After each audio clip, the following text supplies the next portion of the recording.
Olá, que bom ter a sua companhia para mais essa nossa conversa aprofundada. Olá, é sempre um prazer estar aqui. Hoje a gente vai, explorar juntos o primeiro capítulo da segunda carta de Paulo a Timóteo. Um capítulo denso, né? Cheio de emoção e instrução. Verdade. E para nos guiar, estamos usando comentários bíblicos e também notas de bíblias de estudo que ajudam a gente a entender melhor o texto e o contexto. Fontes importantes para captar as nuances. Exato. E o nosso objetivo aqui é tentar entender o encorajamento final que Paulo faz a Timóteo. O cenário é tenso, né? Muito tenso. Roma, provavelmente depois daquele grande incêndio, sabe? A perseguição aos cristãos estava se intensificando. E ainda tinha a questão dos falsos ensinamentos circulando, né? Muita gente com medo, se afastando. Pode ser. E é nesse clima que Paulo, preso de novo, e parece que em condições bem piores, talvez numa masmorra fria, úmida. Terrível pensar nisso. Já aguardando o martírio. Exato. E mesmo assim, ele escreve para fortalecer Timóteo, seu jovem amigo, seu colaborador. É forte. Muito forte. Bom, vamos mergulhar nisso então.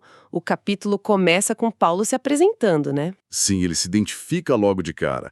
Apóstolo de Cristo Jesus pela vontade de Deus. Essa parte é chave, né? Ele não se colocou ali, não foi aclamação popular. De jeito nenhum. É um chamado divino direto. E ele conecta isso à promessa da vida que está em Cristo Jesus. Impressionante, mesmo ali, na cara da morte, a mensagem central é vida. É o foco dele. E essa afirmação de autoridade vinda de Deus é fundamental, porque ele vai dar instruções bem sérias para o Timóteo. Que estava em Éfeso, né? Pastoreando lá. Isso. Um lugar cheio de desafios. A carta toda, na verdade, é um grande apelo para Timóteo não ter vergonha, nem do Evangelho, nem do próprio Paulo, por ele estar preso. Faz sentido. E qual a tarefa principal que ele dá? Guardar a mensagem. O bom depósito, como ele chama. O Evangelho puro, sem distorção, e passá-lo adiante. Essa é a missão. E logo no versículo 2 a gente vê o lado pessoal, o carinho dele ao amado filho Timóteo. É muito afetuoso, né? Mostra a profundidade da relação deles. Paulo via mesmo como um filho na fé. Um companheiro leal. E sabendo que Timóteo talvez fosse mais introvertido, mais tímido, essa demonstração de afeto devia ser um baita encorajamento. Com certeza. E ele finaliza a saudação com aquelas palavras: graça, misericórdia e paz. Vindo de Deus Pai e de Cristo Jesus. Graça, misericórdia e paz. Vamos detalhar um pouquinho? Claro. Graça é o favor de Deus que a gente não merece, né? O presente. Misericórdia é a compaixão de Deus com a nossa fraqueza, nosso sofrimento. Algo que Paulo e Timóteo precisavam muito naquele momento. Sem dúvida. E paz não é só tipo ausência de guerra, mas a restauração da harmonia com Deus e, por consequência, a paz interior. É interessante como Paulo, mesmo sofrendo tanto, começa focado nessas dádivas de Deus. Pois é. Ele reafirma a autoridade dele que vem de Deus, mas também esse laço pessoal, íntimo com Timóteo. Isso prepara o terreno para tudo que ele vai dizer depois. Bom, aí Paulo começa a agradecer a Deus por Timóteo, né? Ele fala das orações constantes, noite e dia. Sim, e menciona que serve a Deus com a consciência limpa, assim como os antepassados dele. Essa conexão com a herança judaica é bem interessante, não é? Ele não viu o cristianismo como uma ruptura total. Não mesmo. Via como cumprimento do que Deus já vinha fazendo. Essa continuidade parece dar força para ele ali, naquela situação difícil na prisão. E essa herança é uma das influências boas na vida de Timóteo que Paulo destaca, certo? Exatamente. Ele lembra no versículo 5 da fé sem fingimento de Timóteo. Uma fé genuína, sincera. Que ele viu primeiro na avó, Lloyd, e na mãe, Eunice. Isso, as duas eram judias que creram em Jesus. É um quadro lindo, né? Fé autêntica passando de geração em geração. O pai era grego, talvez não crente, mas a base materna foi fundamental. Além da família, tem a amizade deles. Paulo lembra das lágrimas de Timóteo, diz que quer muito vê-lo. Mostra o valor dessa mentoria, desse apoio mútuo. Fundamental. E aí no versículo 6, vem uma ordem, uma exortação chave.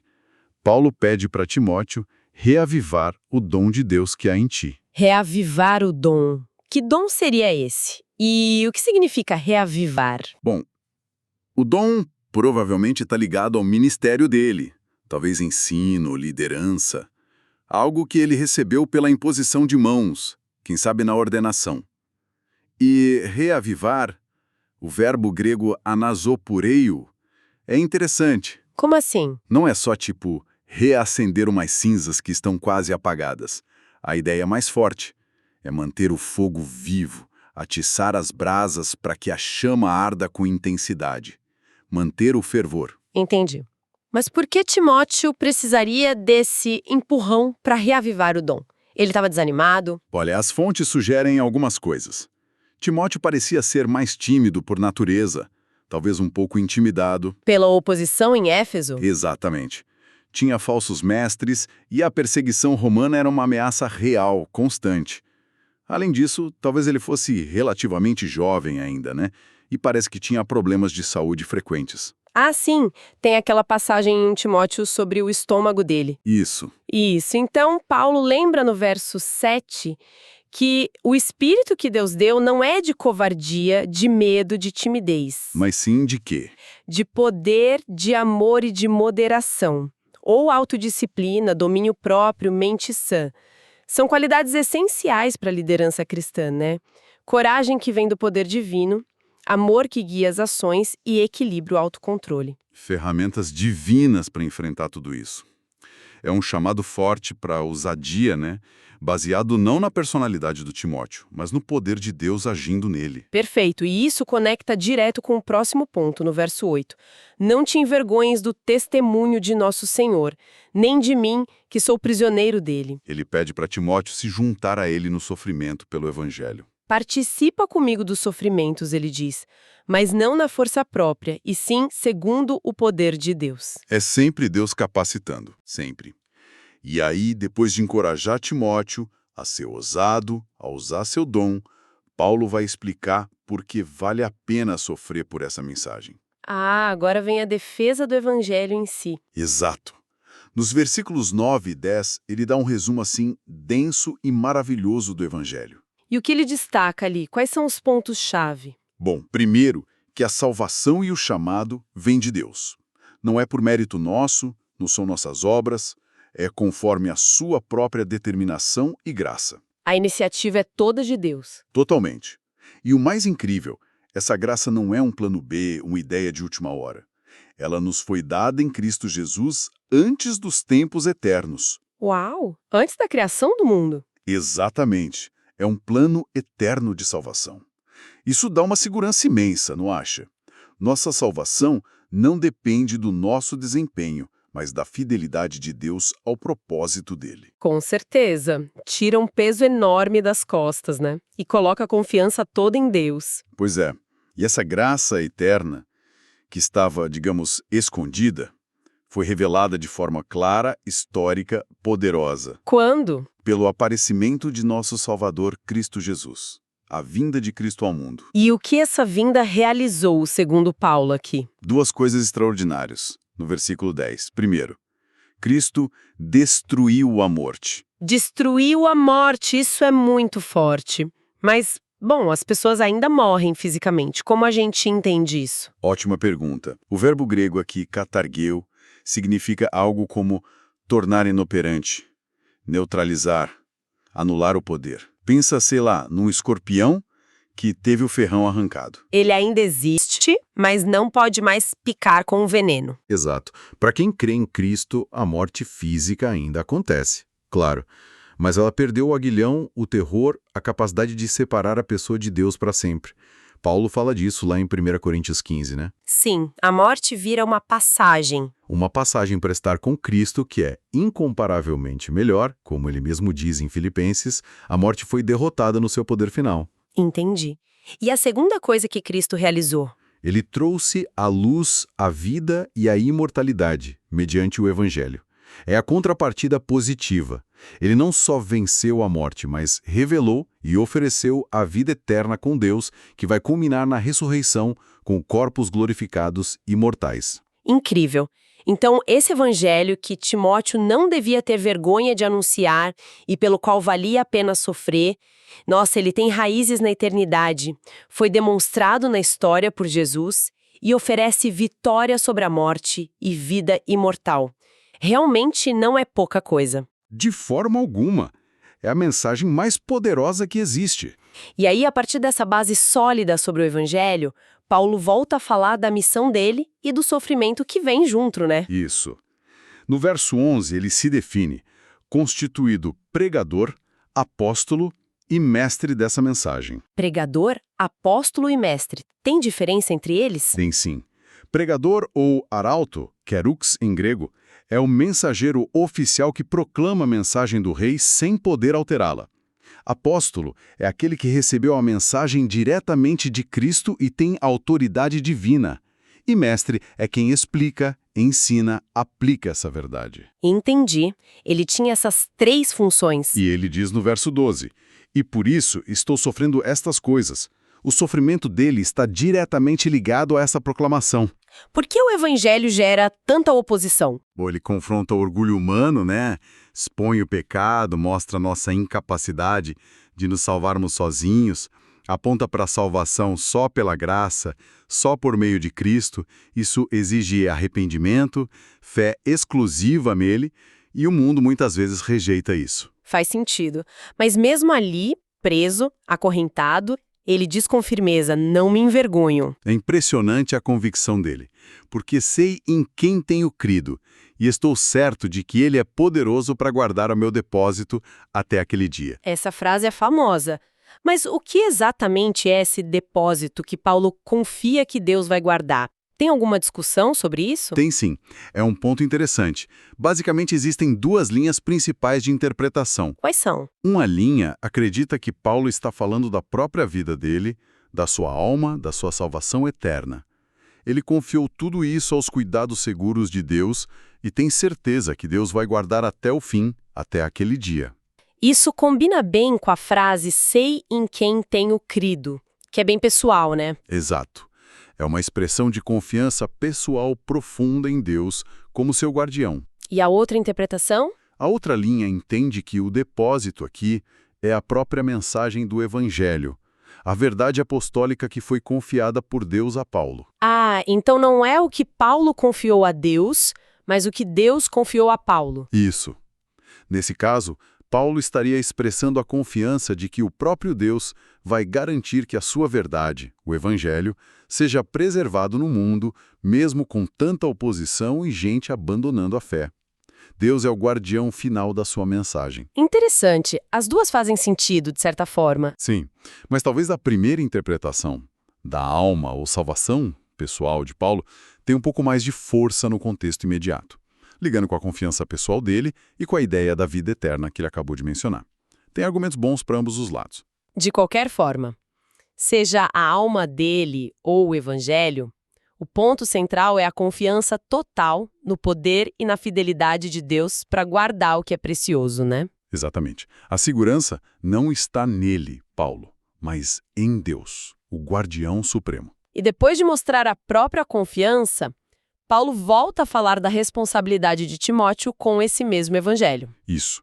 No verso 13. Mantenha o padrão das sãs palavras que de mim ouviste. Ou seja, Timóteo, agarre firme o ensino apostólico que você recebeu. Não o distorça, não o dilua. Manter o padrão, a forma correta. E no verso 14, ele usa de novo a palavra depósito. Mas agora a responsabilidade é de Timóteo. Guarda o bom depósito. Ah, aqui o depósito é claramente a mensagem, né? Sim, a herança preciosa da fé que ele recebeu. E o verbo guardar aqui, filasso, tem a ideia de proteger ativamente, vigiar contra perda, contra dano. Proteger contra quem? Os falsos mestres. Principalmente. Paulo passou o bastão para Timóteo, e agora Timóteo precisa guardar essa verdade com zelo. Mas como? Como? Não na força dele. Paulo completa. Mediante o Espírito Santo que habita em nós. A chave para conseguir guardar o Evangelho puro é a capacitação do Espírito Santo. Ele é o Espírito da verdade, que nos guia e fortalece. E então a responsabilidade é enorme, mas o recurso para cumpri-la também é divino. Faz todo sentido. Totalmente. E para fechar o capítulo, Paulo meio que ilustra isso na prática. Ele mostra como essa fidelidade, ou a falta dela, acontece em tempos de pressão. Ele contrasta duas reações, né? Sim, um contraste bem forte, doloroso até. Primeiro no verso 15, a parte triste. Todos os da Ásia me abandonaram. Ele até cita dois nomes, Fígelo e Hermógenes. Todos os da Ásia. Isso parece muito drástico.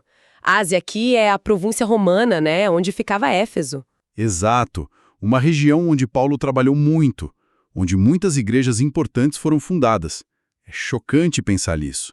Um lugar de grande avivamento e agora deserção em massa. Por que eles abandonaram Paulo?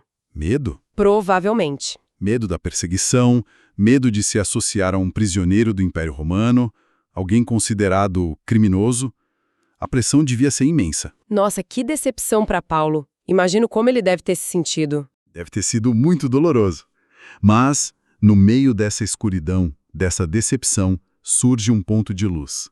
Uma figura incrível. Quem? Onesíforo. Paulo dedica os versos 16 a 18 para falar dele. Ah, sim. O que Onesíforo fez de tão especial? Onesíforo, o nome dele significa algo tipo portador de ajuda ou que traz benefício. Foi a exceção que brilhou. Paulo ora pedindo misericórdia para a casa dele. Por quê? Porque, muitas vezes, me recriou. Me recriou? Tipo, me animou. Isso, me refrescou, me deu ânimo. O termo grego, anapsikó, tem essa ideia de trazer um sopro de ar fresco. E o mais importante, não se envergonhou das minhas algemas. Ao contrário dos outros da Ásia. Exatamente. E não só não se envergonhou, como, quando chegou em Roma, ele era de Éfeso, viajou para lá, ele procurou Paulo diligentemente, com todo o cuidado e esforço, até encontrar. Nossa, isso não devia ser nada fácil nem seguro, procurar um prisioneiro do Estado em Roma. De jeito nenhum. Era perigoso, mas ele não desistiu. Ele foi atrás para levar consolo, apoio, e Paulo ainda lembra que Onesíforo já tinha ajudado muito ele lá em Éfeso também. Que homem! Fez jus ao nome mesmo. Um exemplo de lealdade e coragem impressionante. Sem dúvida. Onesíforo é a personificação daquilo que Paulo estava pedindo a Timóteo. Não ter vergonha, participar dos sofrimentos, ser leal mesmo quando é difícil e arriscado. Ele é o modelo positivo perfeito para contrastar com a deserção dos outros. Exato. Ele mostra na prática o que significa viver a fé com coragem em tempos de provação. As ações dele falam mais alto que 1000 palavras. Com uma paixão enorme para encorajar Timóteo. Sim, um chamado urgente para ele ser corajoso, para reavivar o dom que Deus deu. Para não ter vergonha do evangelho, nem de quem sofre por ele. E para guardar com fidelidade aquela mensagem preciosa que ele recebeu. Buscando força onde? Na herança de fé da família, no poder do Espírito Santo. E em exemplos concretos, como o próprio Paulo e, claro, Onesíforo. É uma lição poderosa, né? Sobre fidelidade, perseverança, coragem, quando tudo parece remar contra. Muito atual, inclusive. Com certeza. E talvez, assim, um pensamento para a gente levar dessa conversa. Paulo fala tanto em guardar o depósito, algo valioso que recebemos para proteger e passar adiante. Interessante. Isso faz pensar que depósitos importantes a gente recebeu na vida podem ser ideias, valores, conhecimento, tradições, ou a própria fé para quem tem. Sim. Como é que a gente guarda esses depósitos com fidelidade, com integridade, especialmente num mundo que às vezes é indiferente ou até hostil a eles. É uma boa pergunta. E como a gente garante que esses tesouros sejam transmitidos, passem para a próxima geração? Fica aí a reflexão, né? O que significa para nós hoje guardar o bom depósito? Uma ótima reflexão para a gente terminar. Muito obrigada pela conversa. E o que agradeço. E agradecemos muito a sua atenção também que nos acompanhou nesta análise. Desejamos tudo de bom e até a próxima.